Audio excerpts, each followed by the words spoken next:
आज मैं shrine board के 38वें स्थापना दिवस तथा श्री माता वैष्णो देवी गुरुकुल के वार्षिक दिन एनुअल डे की आप सबको बहुत बहुत बधाई और शुभकामनाएं देता हूं। ये सुखद संयोग है कि पवित्र श्री कृष्ण जन्माष्टमी के दिन हम सब इकट्ठे हुए हैं। मैं आप सबको जन्माष्टमी की भी हार्दिक शुभकामनाएं देता हूं। अभी कुछ देर पहले श्राइन बोर्ड के कर्मचारियों के आवासीय परिसर गायत्री भवन का लोकार्पण हुआ, जिसमें हमारे 44 सहयोगी परिवार सहित और सुविधा सहित रह सकेंगे।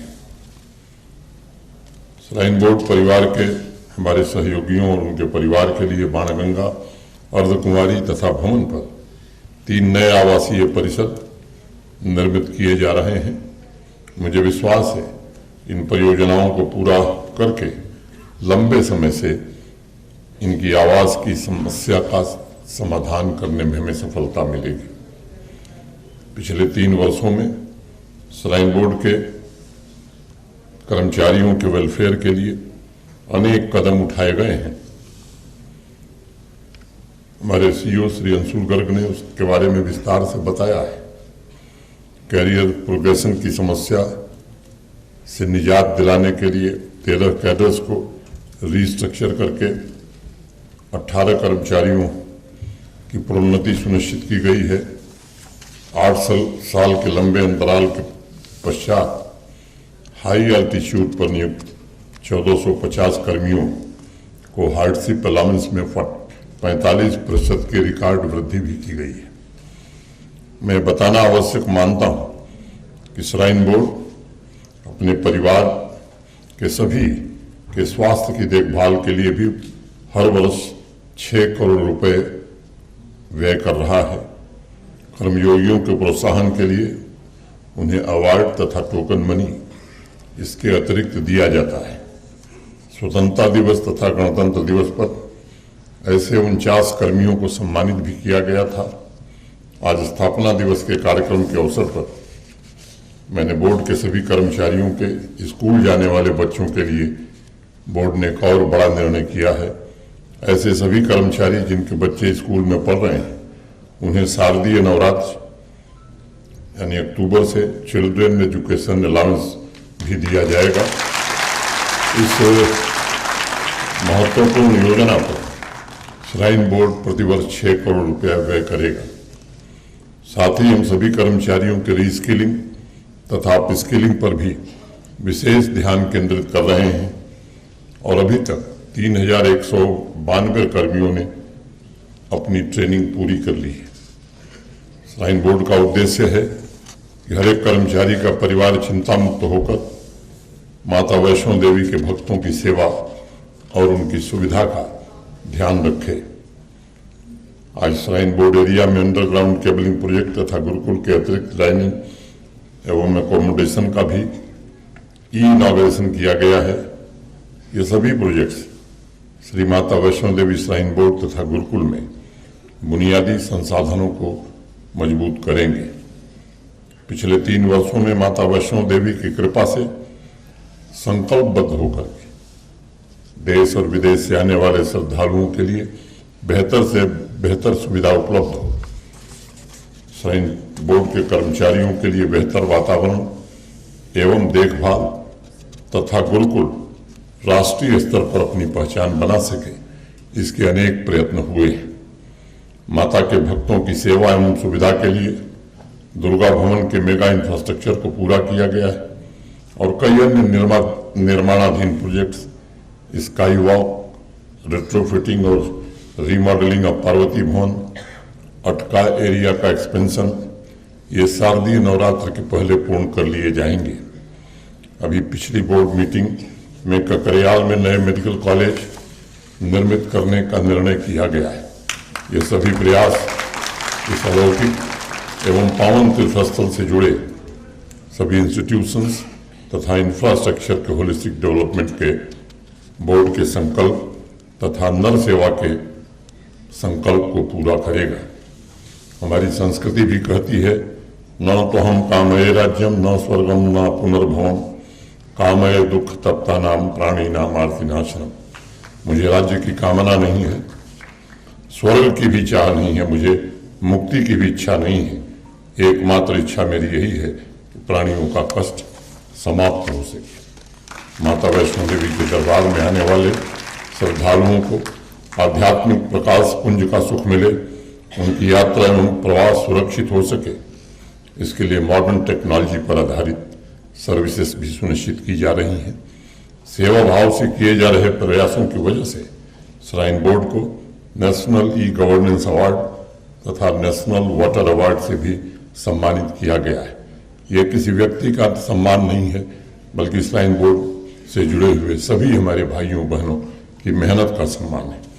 मेरा व्यक्तिगत अनुभव है कि माता के आशीर्वाद से लगातार सुविधाओं को सेवा का माध्यम बनाकर काम करने की प्रेरणा बोर्ड को मिली है और उसे पूरा करने की ऊर्जा भी माता के आशीर्वाद से ही मिली है। हमारी प्राचीन परंपरा एवं सनातन धर्म से एक महत्वपूर्ण सीख मिलती है, वह यह है कि त्याग, सेवा, आध्यात्मिक उन्नति ही समाज के सर्वांगीण विकास का मुख्य आधार होता है। और इसीलिए हमारी संस्कृति में भी कहा गया है कि भेदभाव रहित होकर सबके कल्याण हेतु अपने आप को समर्पित करिए। इसे आप चाहे विरासत कह लें या सनातन परंपरा का बौद्धिक खजाना कह लें, आप इसे चाहे जिस रूप में देखें, इसका एक ही लक्ष्य है, पूरे मानव समाज की उन्नति और विश्व का कल्याण। इसलिए मैं व्यक्तिगत रूप से मानता हूं कि वसुधैव कुटुंबकम मात्र एक सूत्र नहीं है, बल्कि सनातन परंपरा की वह सनातन संपदा है जो इस बात की कामना करता है कि संपूर्ण मानवता, संपूर्ण विश्व में लोगों का जीवन उत्सव और आनंद से भरा हो। यही भारत की लोक चेतना का अंतस्थल है और राष्ट्रीय निर्माण के अभियान में हमारी शक्ति का स्रोत भी यही है। हमारी परंपरा कहती है, समानो वो आकुति समाना हृदयानि वो समान अस्तु वो मनो यथा वह सुसहायत। अर्थात हमारा उद्देश्य एक हो, हमारे हृदय एक हो और एक मन से मानव मात्र के कल्याण के लिए हम एकजुट होकर के काम करें। मुझे स्मरण है, कलिंग के एक शिलालेख में सम्राट अशोक ने लिखा है, सभी मनुष्य मेरे बच्चे हैं। जिस प्रकार मैं अपने बच्चों के लिए चाहता हूं कि उन्हें इहलोक और परलोक दोनों में सुख सुविधा मिले, उसी प्रकार की सुविधा मैं सभी लोगों के लिए चाहता हूं। इसलिए मैं समझता हूं कि हम सबको एक बात ध्यान में रखनी चाहिए कि अपनी संस्कृति परंपरा की जड़ों से जुड़कर ही हम समाज में समता, जागृति, लोगों में आत्मसम्मान एवं आत्मगौरव की भावना पैदा कर सकते हैं। और जम्मू कश्मीर की निरंतर कोशिश रहेगी कि प्राचीन विरासत का संरक्षण भी हो तथा आधुनिक सुविधाओं के साथ श्रद्धालुओं को माता के दर्शन का सुखद अनुभव भी हो। आज मैं श्री माता वैष्णो देवी गुरुकुल के आचार्य एवं छात्रों को भी इस वार्षिक समारोह की, एनुअल डे की बहुत बहुत बधाई और शुभकामनाएं देता हूँ। आदरणीय परम पूज्य स्वामी विश्वेश्वरानंद जी गिरी महाराज तथा प्रोफेसर विश्वमूर्ति शास्त्री जी के सानिध्य में गुरुकुल तमाम उपलब्धियां हासिल कर रहा है और मुझे बताया गया है कि इस सत्र से छात्रों की संख्या आपने सुना है 20 से बढ़ाकर 30 की गई है। यही नहीं, अब एप्लीकेशन की संख्या में भी भारी बढ़ोतरी हुई है। गुरुकुल के प्राचार्य महोदय ने भी हम सबके समक्ष वार्षिक रिपोर्ट प्रस्तुत की। मैं मानता हूं आज के दौर में गुरुकुल की शिक्षा पद्धति पहले से ज्यादा प्रासंगिक हो गई है। कोविड पैंडेमिक के दौरान बड़े कष्ट सहकर संपूर्ण विश्व को ये बात समझ में आ गई है कि भौगोलिक सीमाओं के परे पूरा विश्व, पूरा समाज एक परिवार है और जब कोई विपत्ति आती है तो उसका समाधान भी सबको मिल करके वसुधैव कुटुंबकम के दर्शन के आधार पर ही करना होगा। उपनिषद, वेद, पुराण ये सिर्फ पुस्तकें नहीं हैं, बल्कि मानव जाति के कल्याण के मार्गदर्शक हैं। और ऋग्वेद में बड़े जोर से ये बात कही गई, मैं यह जीवन सिर्फ इसलिए जी रहा हूं क्योंकि मेरे आसपास जो लोग हैं वो कहीं न कहीं मुझसे जुड़े हुए हैं। मुझे अपनी नहीं बल्कि उनकी चिंता है। उस दृष्टिकोण से अगर देखा जाए तो गुरुकुल में जो शिक्षा दी जा रही है वह उस परंपरा का अभिन्न अंग है जिसने लाखों वर्षों से इस पृथ्वी पर सभी जीवों के प्रति करुणा, सेवा और प्रेम की शिक्षा दी है। और वैदिक शिक्षा के साथ मॉडर्न शिक्षा को भी जोड़ा गया है ताकि छात्रों को भविष्य की चुनौतियों के लिए तैयार किया जा सके। और चेतना के जिस संपूर्ण विकास की परिकल्पना राष्ट्रीय शिक्षा नीति में प्रस्तुत की गई है, उसी आधार पर हमारे भविष्य निर्माताओं का विकास हो, ये कोशिश गुरुकुल कर रहा है। मैं स्वामी जी के प्रति अपनी ओर से और श्राइन बोर्ड की तरफ से हृदय से कृतज्ञता ज्ञापित करता हूँ, आदर व्यक्त करता हूँ। विश्व के जाने माने अर्थशास्त्री अल्फ्रेड मार्शल कहते थे कि संसार के इतिहास निर्माण की दो शक्तियां रही हैं, पहली धार्मिक और दूसरी आर्थिक। मैं समझता हूँ गुरुकुल का भी यही उद्देश्य है। अन्य विषयों के साथ साथ छात्रों का नैतिक एवं आध्यात्मिक उत्थान हो। कल भारत के पूर्व राष्ट्रपति और महान शिक्षाविद डॉक्टर सर्वपल्ली राधाकृष्णन की जन्म जयंती पूरे देश ने मनाई शिक्षक दिवस के रूप में। 1953 में कर्नाटक के अपने दौरे के समय एक बड़ी स्पष्ट बात उन्होंने कही थी कि चरित्र ही प्रारब्ध है और चरित्र से ही किसी राष्ट्र के प्रारब्ध का निर्माण हो सकता है। इस उद्देश्य की प्राप्ति के लिए, चरित्र निर्माण के लिए गुरुकुल से बेहतर वातावरण विद्यार्थियों को कहीं और नहीं मिल सकता है।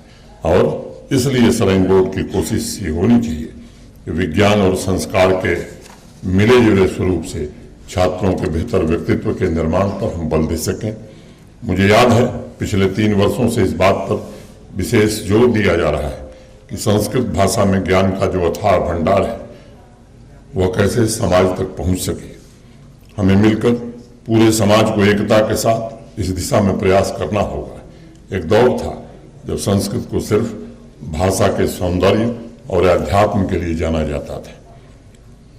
विज्ञान, मेडिसिन, एस्ट्रोफिजिक्स जैसे विषय को समझने के लिए भी संस्कृत के ग्रंथों का उल्लेख किया जाता है। ये सच है कि समय के साथ बोलचाल की भाषा के बजाय संस्कृत पूजा पद्धति की भाषा बनती गई, ये सीमित हो गया।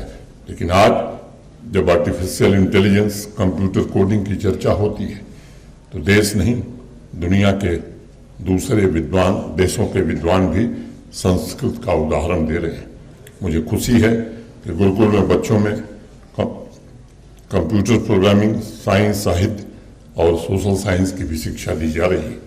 आज दुनिया में बहुत से कंप्यूटर के सॉफ्टवेयर एक्सपर्ट ऐसे हैं जो इस बात को स्वीकार करने लगे हैं कि कंप्यूटर के एल्गोरिथम के लिए संस्कृत से उपयुक्त कोई दूसरी भाषा दुनिया में नहीं है।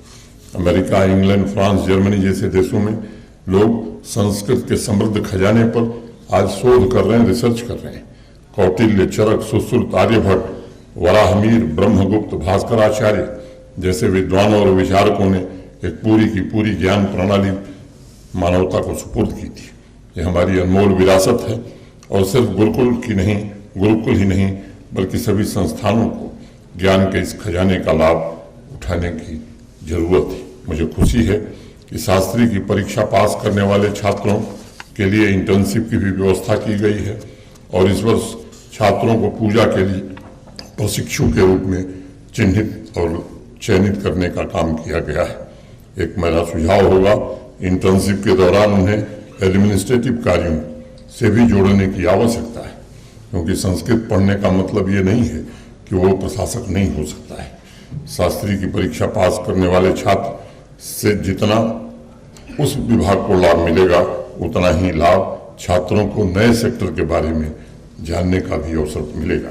हमें अब इस बैरियर को समाप्त करने की जरूरत है कि शास्त्री की परीक्षा में उत्तीर्ण छात्र सिर्फ पूजा पाठ के लिए बने। मुझे लगता है इस सोच को अगर हम बदले तो हमारे गुरुकुल के छात्र ज्ञान की महान निधियों के साथ अन्य सेक्टर्स को भी समृद्ध कर सकेंगे। मैंने छात्रों की बनाई हुई शॉर्ट फिल्म तत्वबोध देखी, ये उनकी प्रतिभा का प्रमाण है।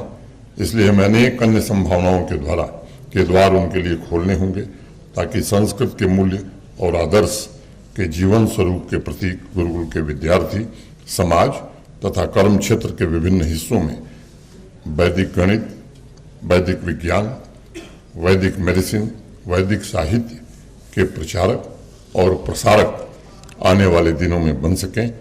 आप में से कुछ लोगों ने इमर्सन का अंग्रेजी का एक कोट सुना होगा। उन्होंने कभी लिखा था, men cease to interest us when we find their limitations. The only sin is limitation. इसलिए मैं इस बात में पूरी तरह यकीन करता हूँ कि प्रतिभा को कभी भी अवसरों की, संभावनाओं की कमी नहीं होनी चाहिए।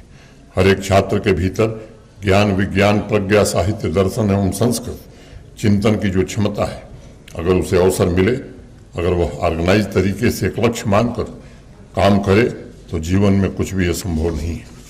अमेरिका के एक बड़े धनवान व्यक्ति एंड्रू कार्नेगी से एक बार किसी पत्रकार ने पूछा कि आपकी सफलता का राज क्या है। एंड्रू ने कहा कि अगर सफलता से आपका मतलब है मेरी धन संपदा, बैंक बैलेंस, तो उसका एक ही जवाब है, मुझे जो भी अवसर मिला मैंने उसे बिल्कुल ऑर्गेनाइज तरीके से इस्तेमाल किया। मैंने हर काम को यह सोच कर किया कि that you can do it if you believe you can. Gurukul के छात्रों में भी यह आत्मविश्वास जगाना, यह हम सबका नैतिक दायित्व है। एक ऐसे माध्यम का वो प्रतिनिधित्व करते हैं जिसमें अपार क्षमता और संभावनाएं हैं। अगर उनकी मौलिकता तथा नए आइडियाज पर वो फोकस कर रहे हैं तो न सिर्फ संस्कृत का संवर्धन और विकास होगा, बल्कि पूरे समाज को और देश को भी एक नई दिशा मिलेगी। पुरानी पीढ़ी के लोगों को शायद याद होगा, आज से कुछ दशक पहले तक अगर किसी को अपने डॉक्यूमेंट का डुप्लीकेट तैयार करना होता था तो उसे हाथ से हूबहू शब्दों को उतारना पड़ता था, फिर दो कागजों के बीच में कार्बन लगाना पड़ता था। फोटोकॉपी मशीन का तब आविष्कार नहीं हुआ था, लेकिन कैलिफोर्निया में एक नाई बार्बर का लड़का इसकी खोज में लगा हुआ था, और जब उसने थोड़ी बहुत सफलता प्राप्त कर ली तब उसने अपने शोध जीरोक्स कंपनी को बेच दिया और उसके बदले में उस कंपनी के स्टॉक में उसे शेयर मिले। कंपनी ने उस पर और शोध किया और 1960 में जब जीरोक्स की मशीन मार्केट में आई तब पूरे समाज में एक नई क्रांति का जन्म हुआ और वह लड़का अमेरिका के 60 सबसे अमीर लोगों की सूची में शामिल हो गया। प्रिय छात्रों, आने वाले समय में आपके आइडियाज सबसे कीमती होंगे, इसलिए राष्ट्रीय शिक्षा नीति में भी इस बात की अनुशंसा की गई कि सभी छात्रों को स्कूल, गुरुकुल, विश्वविद्यालय ऐसा वातावरण प्रदान करें जहां वो अपने व्यक्तित्व को विकसित कर सकें, नए आइडियाज को जन्म दे सकें। गुरुकुल के रूप में आपको चिंतन का अक्षय भंडार मिला है। मुझे विश्वास है कि इसके माध्यम से आप समाज की ऊर्जा को गतिशील बनाएंगे तथा उसे समाज कल्याण के कार्यों में लगाएंगे।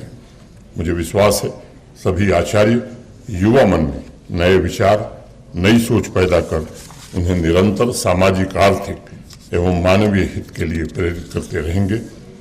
मैं चाहूँगा कि ऐसे समय में जब जम्मू कश्मीर पुनर्निर्माण के दौर से गुजर रहा है, हम अपने व्यक्तिगत स्वार्थों से ऊपर उठकर पूरे समाज के कल्याण का संकल्प लें। माता वैष्णो देवी के आशीर्वाद से इस यूनियन टेरिटरी के उज्जवल भविष्य के लिए हम सब सामूहिक रूप से काम करें। मैं एक बार पुनः आप सभी को श्री माता वैष्णो देवी श्राइन बोर्ड के स्थापना दिवस, गुरुकुल के वार्षिक दिवस तथा श्री कृष्ण जन्माष्टमी की बहुत बहुत शुभकामनाएं और बधाई देता हूं। धन्यवाद। जय हिंद।